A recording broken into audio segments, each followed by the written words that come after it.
Buenas, ¿cómo están? Hoy es martes 30 de diciembre del 2025. Se terminaron los Wayful Talk, pero queríamos hacer un pequeño repaso del año, de lo que habíamos visto como posiblemente las tres cosas más influyentes que dejaron el 2025, aquellas tres cosas que serán claves para entender lo que pasó en el 2025 y era la oportunidad de tomarme también otro café con Martín, porque si no a Martín no lo veo acá, no lo veo a ningún lado. Entonces, primero que nada, darle la bienvenida. ¿Cómo estás, Martín? ¿Qué tal, Oscar? Sí, esto fue completamente improvisado. Ya habíamos grabado el último. Se darán cuenta por nuestro atuendo, digamos. Ya estamos en la última. Es una forma también de hacer una celebración, de decirle feliz año. Hoy está repleta la taza, ¿no? O sea, hoy no escatimamos en recursos.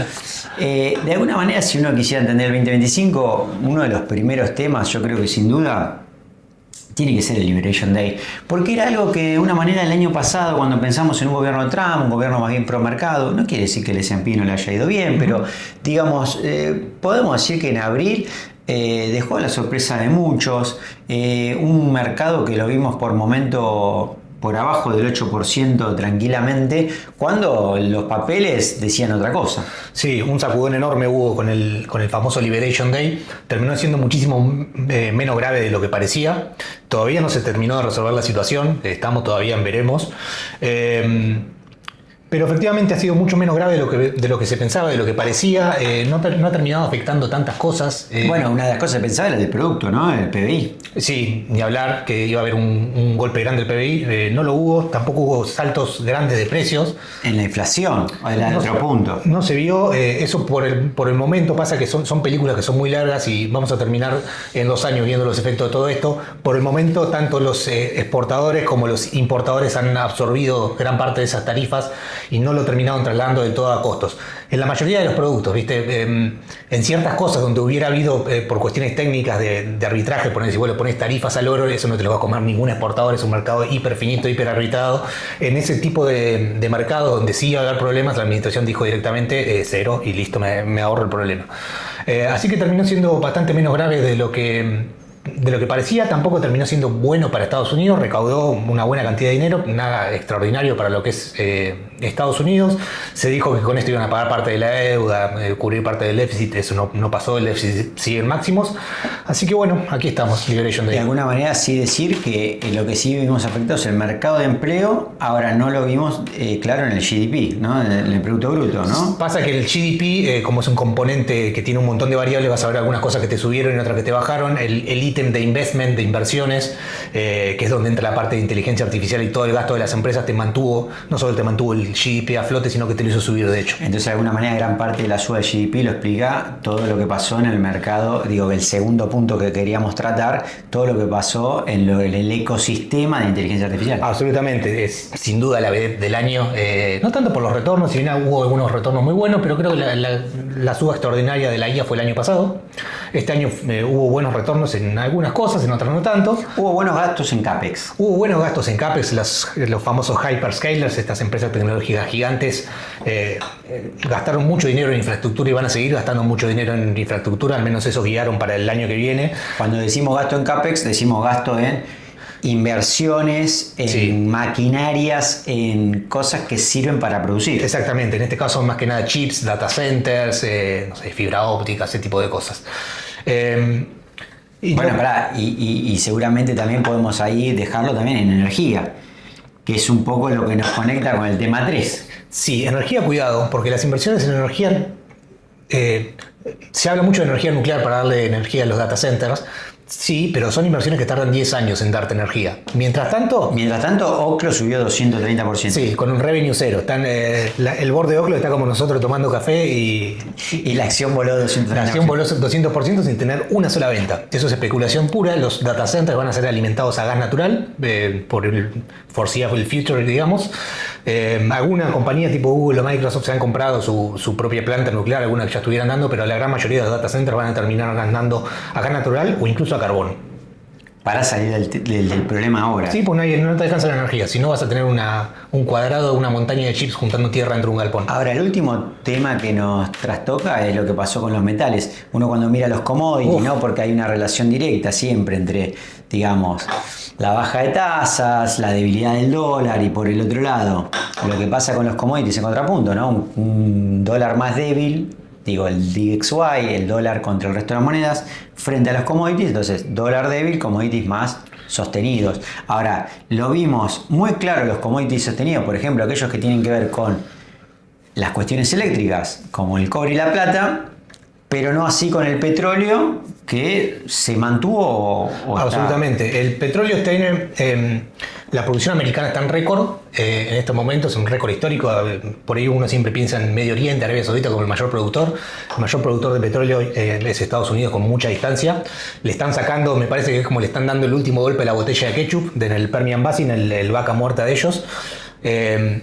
Y ya puede que el año que viene, a fines del año que viene, empiece a declinar la producción americana si no hay algún salto tecnológico o un salto en el precio del barril. O algún tema con el conflicto bélico con Venezuela y que empiecen a aumentar la producción en Venezuela. Sí, eso te podría pasar de vuelta. Te va a llevar muchos años. Requiere mucha inversión. Es una infraestructura que está completamente destruida la venezolana, así que décadas te va a llevar volver incluso a la producción que Venezuela tenía en los años 60, te va a llevar una década volver a ese nivel. Imagínate lo que ha sido la destrucción ahí.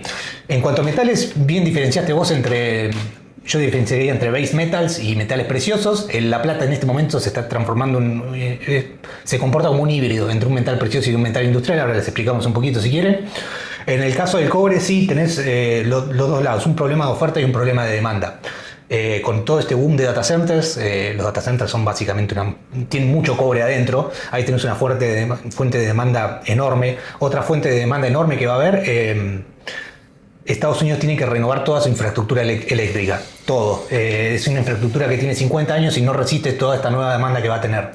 Y no sé, por ejemplo, en Estados Unidos hay 50 millones de transformadores que son todos hechos de cobre, hay que renovarlos todos. Así que tenés una demanda futura, una presión en la demanda de cobre altísima, y por el lado de la oferta tenés la producción que está declinando. Se están moviendo las dos cosas al revés. Pero porque nos estamos quedando sin cobre. Nos estamos quedando sin cobre. Ya la humanidad, que viene minando cobre hace 3.000, 4.000 años, ya descubrimos, ya sabemos dónde están todos los grandes yacimientos. Cada tanto se van encontrando algunos, pero lo que se va encontrando o está muy abajo de la tierra o tiene poco rinde, digamos. Ya no quedan minas de tier 1, o sea, de calidad 1, la famosa, no sé, la Escondida de Chile o alguna de las minas peruanas, esas minas que por cada tonelada de tierra que sacás un montón de cobre. De ese tipo de minas ya no hay más. Ahora hay que invertir y trabajar más. Hay que invertir mucho, te cuesta menos mucho. Cobre. Exactamente. Te cuesta mucho y cada vez el yield de las minas es cada vez menor. Así que tenés una doble Nelson ahí. El cobre tiene impulso alcista por los dos lados, te lo podría decir.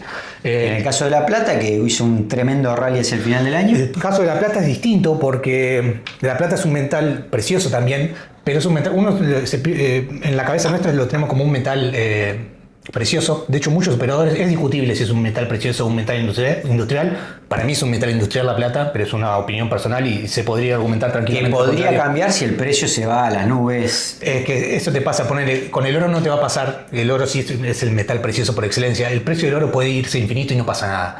El precio de La Plata no, porque a cierto nivel, por lo que estuve viendo yo, no sé, es los $150 por onza, empieza a haber destrucción de demanda, como dicen los economistas. Esto significa que empieza a ser inviable tener cosas industriales con plata porque es demasiado caro. Y en ese momento te cae fuerte la demanda. Eso con el oro no te va a pasar y eso son cosas que te pasan solo con los metales industriales. Porque es sustituible por otro. Es sustituible por otro. En otro caso, directamente me fundí por el precio de la plata. No puedo hacer mi cosa. No puedo trasladarlo al precio. Exactamente. Esa es la verdadera destrucción de demanda. Es decir que, yo porque siempre veo la plata en términos de escasez y la plata la veo con una inflación anual del 18% anual contra un oro que tiene una inflación de 1.8 quizás. Entonces Sí, pero si se destruye la demanda, vos me decís se caería la inflación de la plata. Sí, es cierto que la oferta de plata sube un 18% al año aproximadamente, pero también se destruye mucha plata, cosa que no pasa con el oro. El oro no se pierde nunca. O sea, nosotros ahora, yo tengo este anillo de oro que tengo acá, capaz que era de un pirata del siglo XV, o lo tenía, estaba en las arcas del Imperio Romano. El oro ya está prácticamente todo arriba de la tierra y es tan valioso que nosotros lo reciclamos. El oro que hay en el celular, en el electrónico, que se usan esas cosas, vos después ves que en la India hay fundiciones enormes sacando de a microgramos de oro por teléfono, ¿viste? Con la plata no pasa eso. Tal vez si el precio sube lo suficiente, empieza a ser rentable y valga la pena ponerse a reciclar la plata. Pero es eso. Entonces la plata sí te sube en 18%, pero por el otro lado la industria se quema, se destruye. Exactamente. Y no se recicla. Y hay otra cosa con la plata, es que esto parece increíble, pero créanme que es así, hay pocas mineras de plata, porque la plata no se mina en sí misma. La plata es un subproducto de la minería de otros metales, principalmente de cobre y de zinc.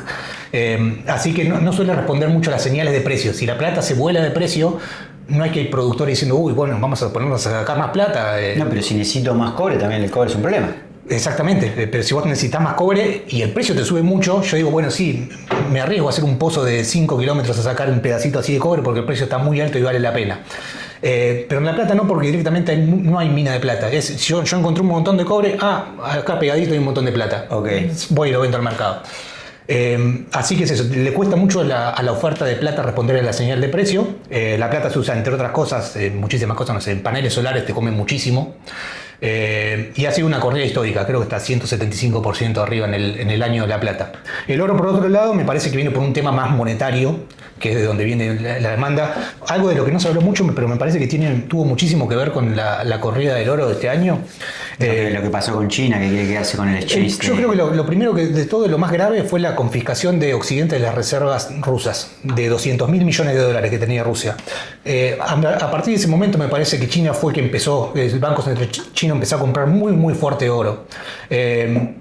Y puede haber sido un punto de inflexión que no se vio en su momento, pero después de pensarlo con el tiempo me parece que tiene mucho sentido. Es decir, si el oro lo tengo en determinado lugar, me parece que puedo perder en el futuro, en un posible conflicto con Estados Unidos, mejor hago mi propia reserva. Si Estados Unidos, que es el centro financiero global por excelencia, el más transparente, el más seguro, ¿Te confisca? Te confisca $200.000 millones, un Estado soberano, por el motivo que sea, seguramente tenga razón.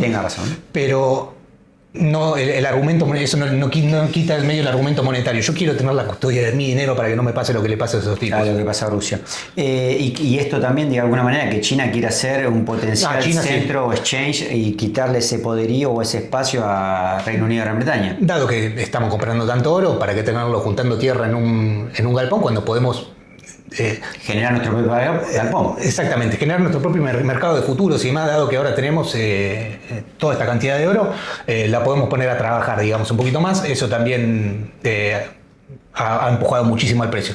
Así que ha venido por ahí la demanda de oro. Como verán, es distinta a de dónde viene la demanda de plata. No, y también fue un año que se imprimió mucha moneda, no solamente dólares norteamericanos, sino euros y... A nivel mundial, sí. Por eso no me gusta mirar el DXY, porque es un poco estafador el DXY. Sí. Si querés ver el valor del dólar, mira el valor del oro. Claro.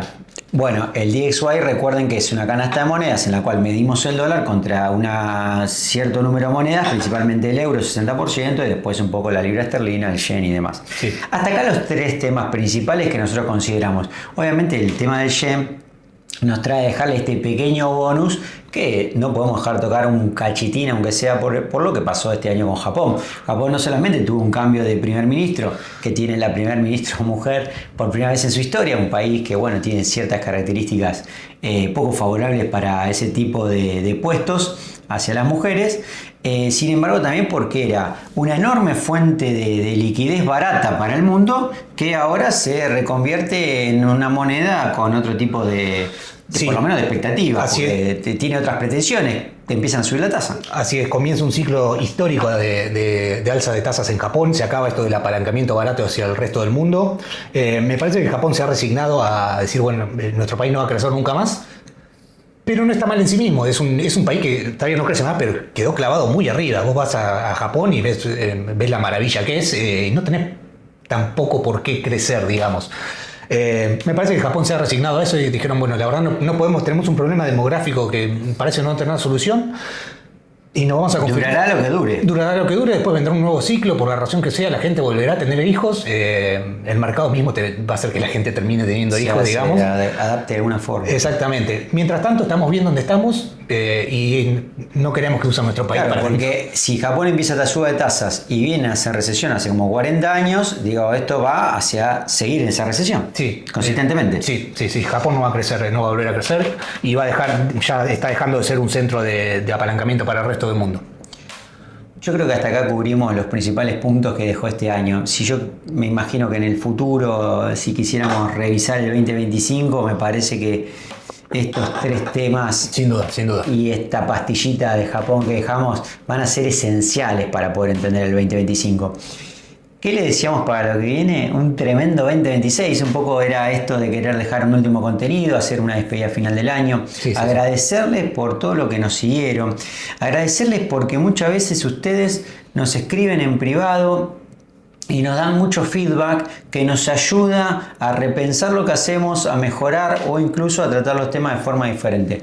Agradecidos por su generosidad, desearle lo mejor para el 2026 y bueno, la semana que viene seguimos con las últimas novedades porque tenemos que saber quién va a ser el futuro sucesor de Powell, entre otras muchas cosas. Un gran abrazo y estamos viéndonos pronto.